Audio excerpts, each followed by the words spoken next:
Picture this. It's 7 p.m. on a Friday, and you're staring at your phone, heart racing, palms sweaty.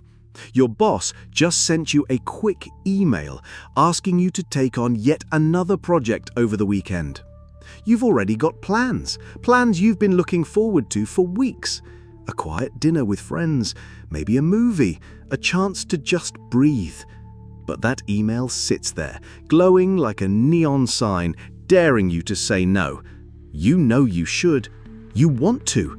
But the thought of disappointing your boss, of seeming unreliable or not a team player, makes your stomach churn. So, you type out a cheery, "Sure, I can handle it," and hit send. Your plans? Cancelled. Your weekend? Gone. And deep down, there's this quiet, nagging voice whispering, "Why do I keep doing this?"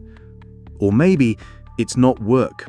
Maybe it's a friend who always needs you to listen to their drama but never asks how you're doing. Maybe it's a family member who expects you to drop everything to solve their problems. Maybe it's that little voice in your head that says, if you say no, they won't like you anymore. If you set a boundary, they'll think you're selfish. And so you keep saying yes. You keep bending. You keep shrinking yourself to fit into everyone else's expectations. Sound familiar? If it does, you're not alone. Millions of us live this way, trapped in a cycle of people-pleasing, chasing approval like it's oxygen. We think it's the key to being respected, loved, valued. But here's the brutal truth. It's not. It's the opposite.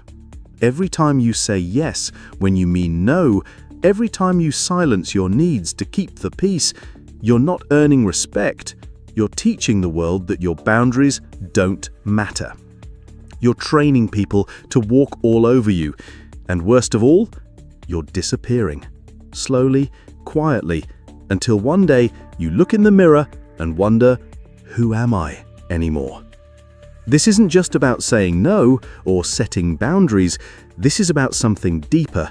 Something Carl Jung, the legendary psychologist, spent his life trying to unravel.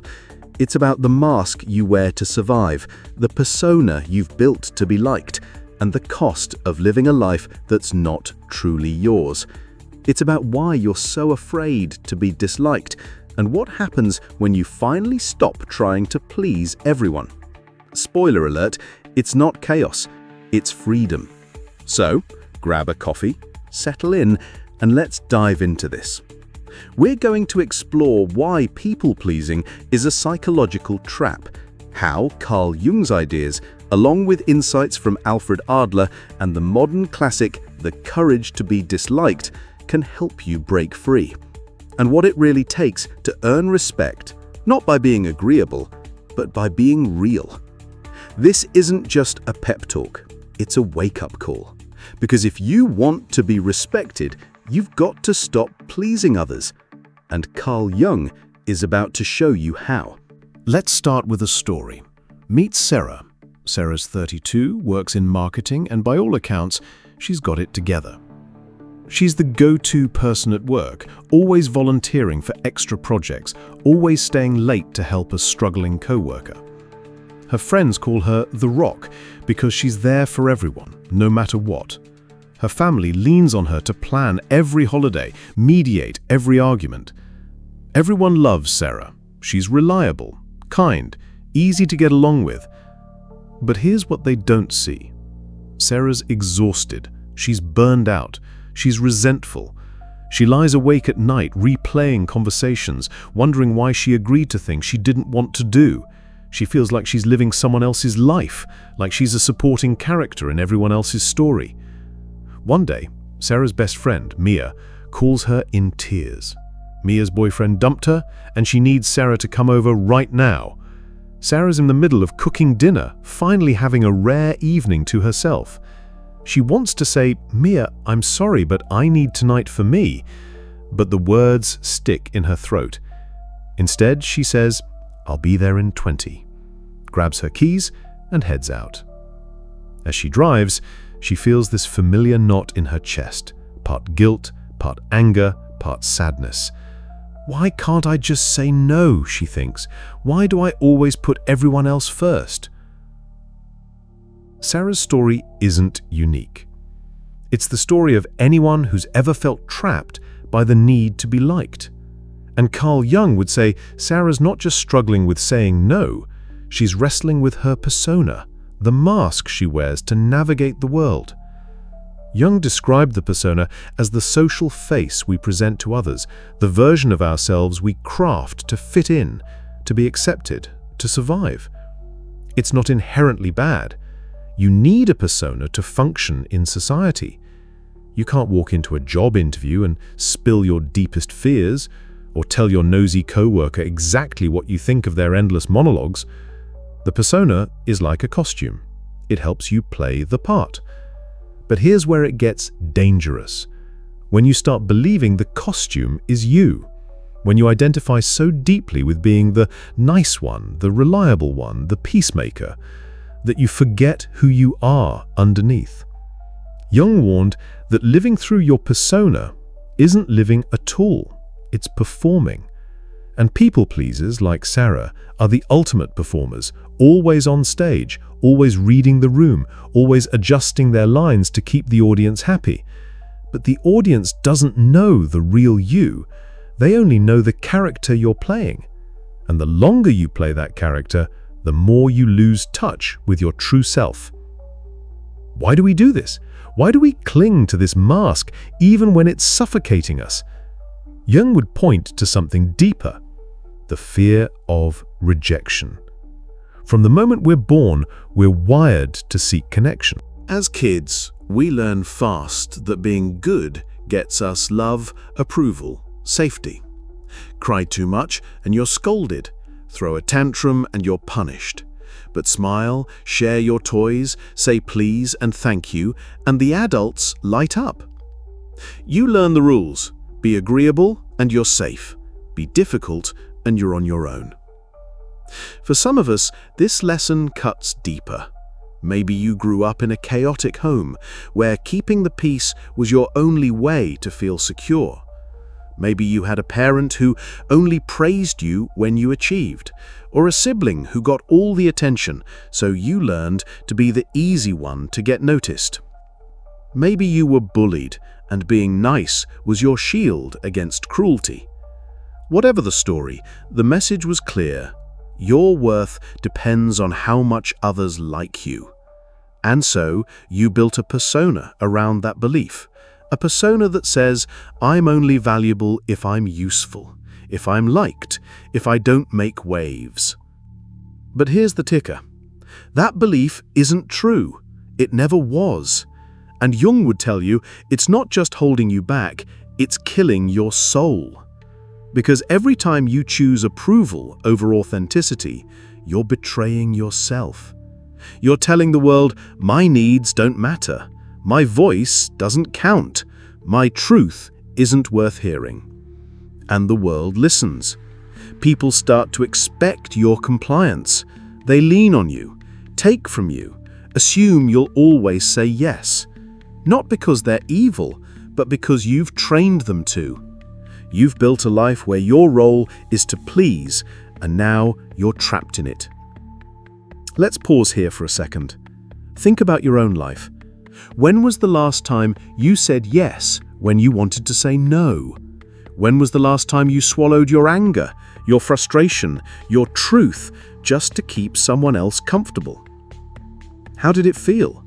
Did it make you feel respected, loved, or did it leave you feeling small, invisible, resentful? If you're nodding right now, you're not alone, but you're also not stuck, because Jung didn't just diagnose the problem, he gave us a way out. And it starts with understanding why this trap is so hard to escape.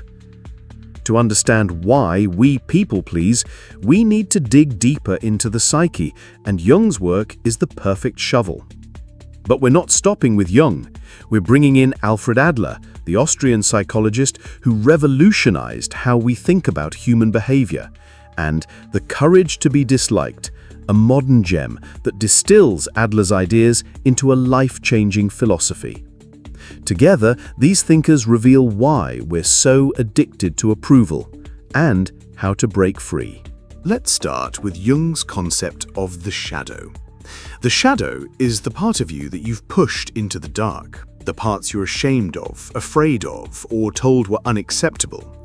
Your anger, your selfishness, your ambition, your neediness, your desire to say no, these are all part of your shadow. As a kid, you learned to hide these traits to stay safe. If you got mad, you were told to calm down. If you wanted something for yourself, you were called selfish. So you buried those parts of you and built a persona that's all sunshine and smiles. But the shadow doesn't disappear. It festers. It leaks out in passive-aggressive comments, in resentment, in that tight feeling in your chest when you say yes for the 100th time.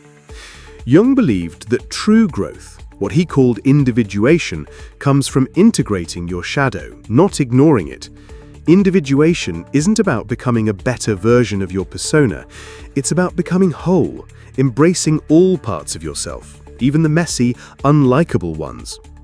For people pleasers, this means reclaiming the parts of you that you've exiled to keep others happy. It means saying, yes, I can be kind, but I can also be firm. Yes, I care about others, but I care about myself too. Yes, I want connection, but not at the cost of my soul. But why is this so hard? Why does the thought of setting a boundary or saying no feel like stepping into a lion's den? This is where Alfred Adler comes in. Adler believed that all human behavior is driven by a desire for significance, the need to feel like we matter. For people pleasers, significance comes from being liked, needed, useful. You feel valuable when others approve of you, when they rely on you, when they call you amazing or irreplaceable. But Adler saw this as a trap. He called it the inferiority complex, the belief that you're only worthy if others validate you. And when you live this way, your entire sense of self depends on other people's opinions. You're not free. You're a puppet, and their approval is the string. Adler's solution? The courage to be disliked. This is the core idea of the book, The Courage to be Disliked by Ichiro Kishimi and Fumitake Koga, which takes Adler's philosophy and makes it accessible through a fictional dialogue. The book argues that true freedom comes from accepting that not everyone will like you, and that's okay. You don't need universal approval to be worthy. You don't need to be everyone's hero to matter. In fact, the moment you stop chasing approval, you start living for yourself. You start making choices based on your values, not someone else's expectations. Let's bring this down to earth with a story. Imagine a guy named Mike. Mike's a high school teacher, loved by his students, respected by his colleagues. He's always the one organizing staff events, coaching the soccer team, staying late to help struggling kids. Everyone thinks Mike's a saint. But Mike's miserable. He's overworked, stressed, and feels like he's drowning. One day, a colleague asks him to take on another after-school program. Mike wants to say no, he's already stretched thin, but he can't. The thought of disappointing his colleague, of seeming less than, is unbearable. So he says yes, and spends the next week quietly fuming, snapping at his wife, feeling like a fraud. Mike's story is a perfect example of what Adler calls the pursuit of superiority, the need to feel better than others by being the best at something. In Mike's case, being the most helpful teacher. But this pursuit doesn't make Mike feel superior. It makes him feel trapped. Because no matter how much he does, it's never enough. There's always another request, another expectation, another chance to prove his worth. And deep down, Mike's terrified that if he stops, he'll be exposed as ordinary or selfish. This is where the courage to be disliked flips the script. It says, you don't need to prove anything. Your worth isn't tied to how much you do for others. It's inherent. You're enough just as you are. And the moment you believe that, you stop needing approval. You stop living for other people's applause. You start living for you. But here's the catch. Believing this takes courage, because when you stop pleasing others, people will get upset. They'll call you selfish. They'll guilt trip you. They'll say you've changed, and that's scary. Jung would say, this is the moment your shadow comes roaring back, demanding to be seen. Adler would say, it's the moment you face your inferiority complex head-on. And the courage to be disliked would say it's the moment you choose freedom over approval. All three agree on one thing. This is where your real life begins. Before we talk about how to break free, let's get real about the cost of staying stuck. Because people-pleasing isn't just annoying, it's destructive. It erodes your mental health, your relationships, your sense of self. And Jung, Adler, and modern psychology all point to the same warning signs. First, there's the emotional toll. People-pleasers are often exhausted, anxious, burned out. Why? Because you're constantly managing other people's emotions. You're scanning every conversation for signs of disapproval. You're overthinking every decision, wondering, will they be mad? Will they think I'm rude? This isn't sensitivity, it's hypervigilance, a survival mechanism from childhood that's now running your life. Over time, it leads to resentment. You start to hate the people you're trying to please, not because they're bad, but because you're giving more than you can afford. And that resentment poisons your relationships, turning love into obligation, friendship into duty. Then there's the physical toll. Chronic stress from people-pleasing shows up in your body: tight shoulders, headaches, insomnia, a constant knot in your stomach. Your body knows you're betraying yourself, even if your mind doesn't. Jung believed these physical symptoms were the psyche's way of screaming, "Wake up!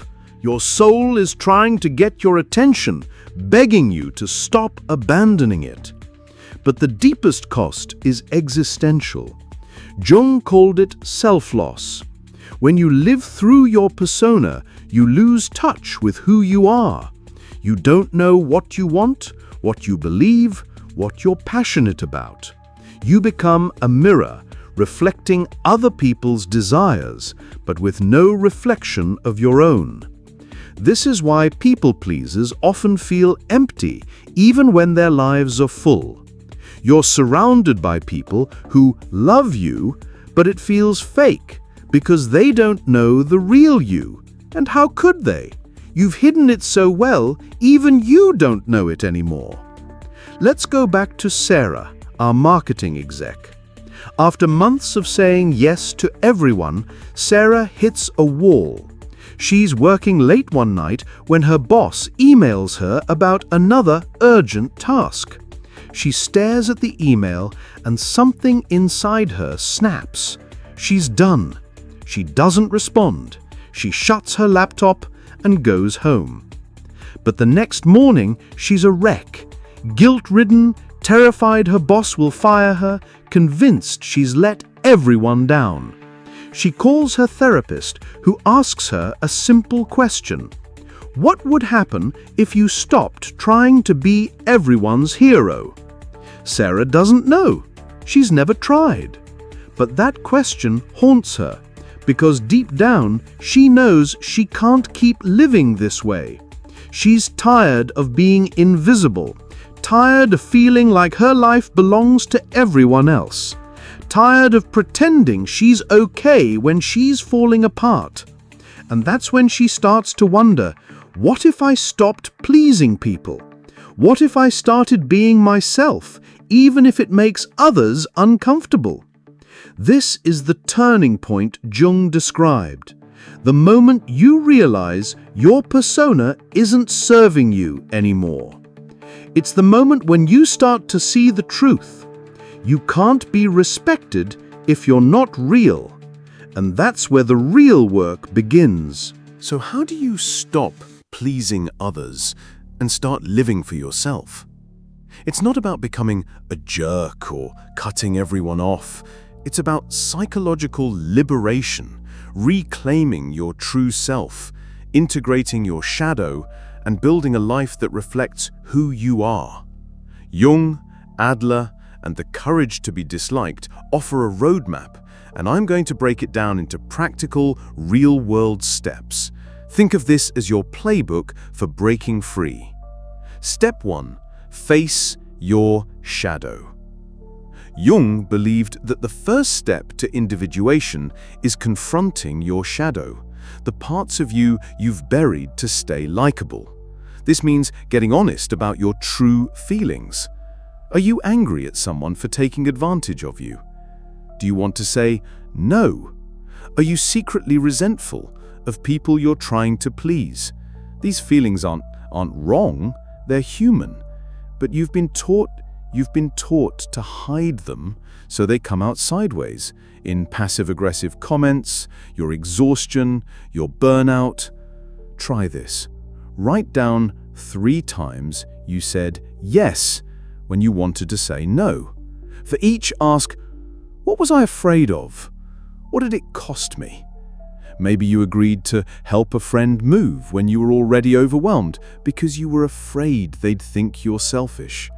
Maybe you took on extra work because you didn't want to seem difficult. Look at those fears. Did saying yes make them go away, or did it make you feel respected, or did it just make you feel smaller?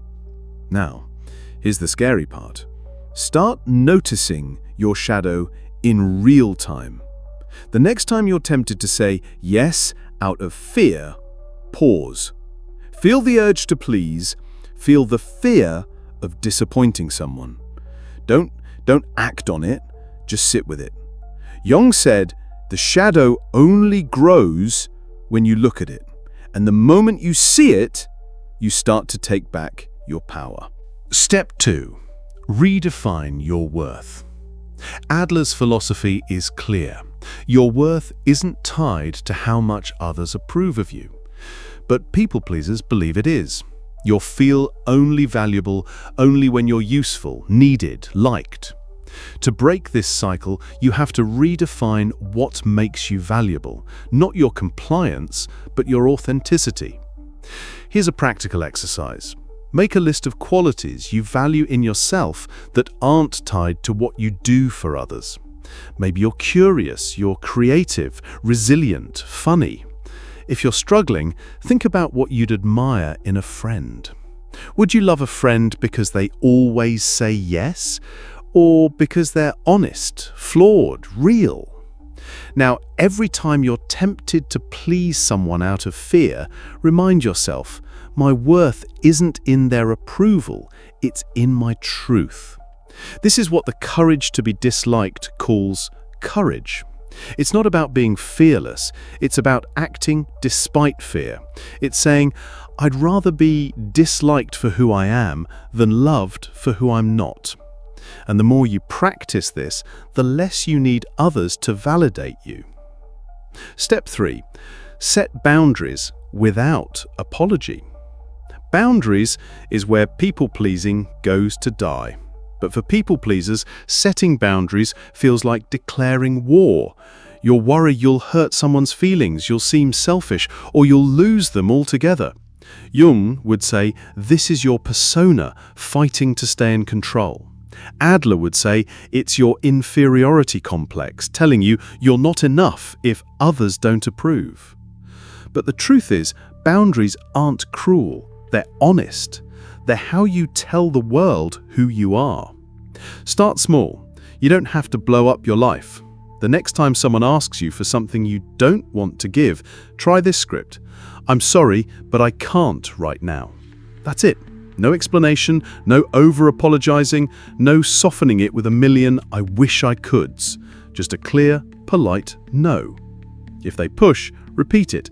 I appreciate you asking, but I can't.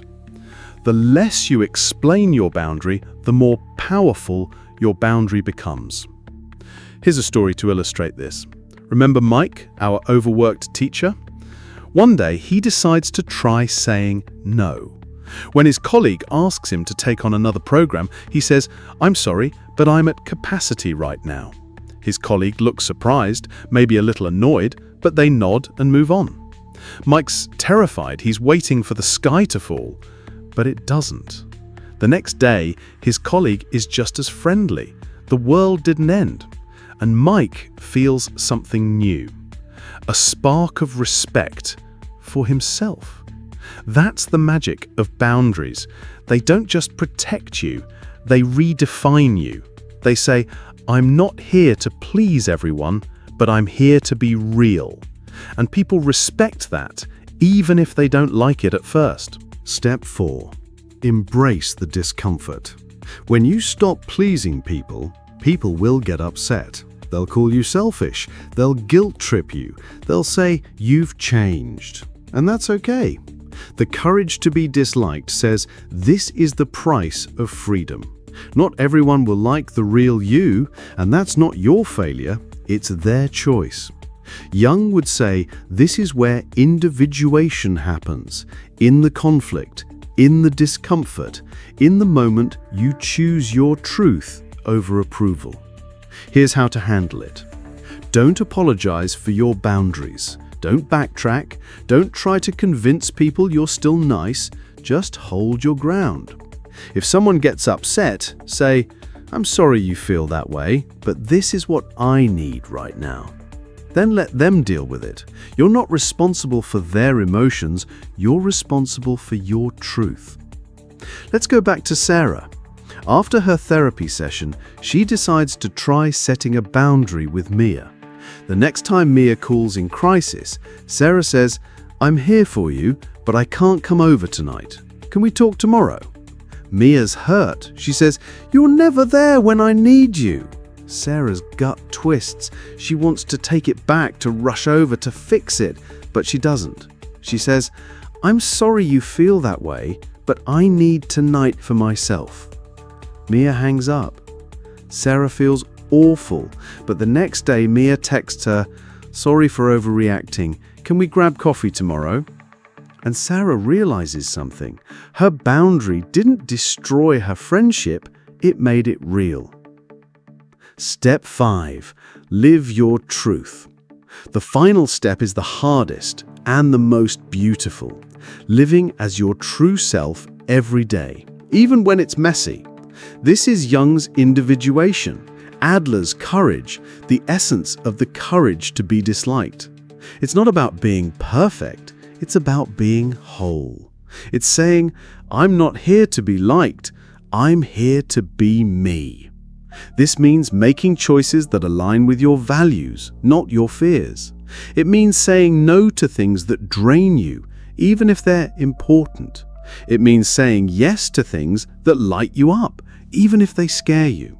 It means letting go of people who only love you when you're small and making space for those who love you for you.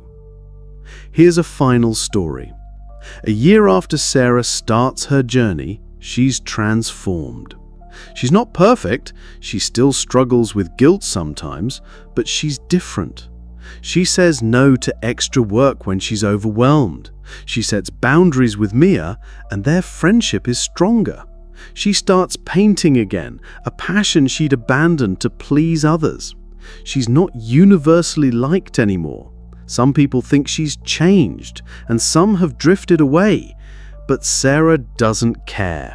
For the first time, she feels alive. She feels respected, not because she's pleasing, because she's real. So what do we take from this? Here are the lessons distilled into truths you can carry into your life. 1. You can't be respected if you're not real. People don't respect people-pleasing, they respect authenticity. The moment you hide your truth, you teach others to value your compliance over your worth. 2. Your worth isn't in approval, it's in you. You're enough just as you are. You don't need to earn love by being useful. You need to believe it by being you. 3. Boundaries are love. They're not selfish, they're honest.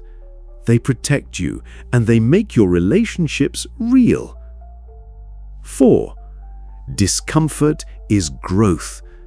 The path to freedom is messy.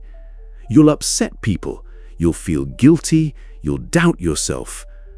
But that's where your soul wakes up. 5. You're here to be whole. Not to be liked, not to be perfect, but to be real.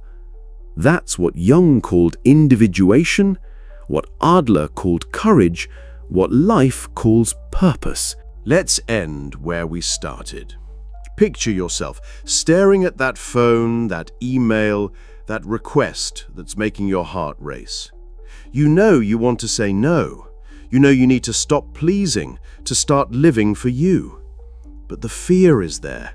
The fear of disappointing, of being disliked, of losing what's safe. But here's what Jung would whisper to you. This is your moment. This isn't just about one email. It's about your life.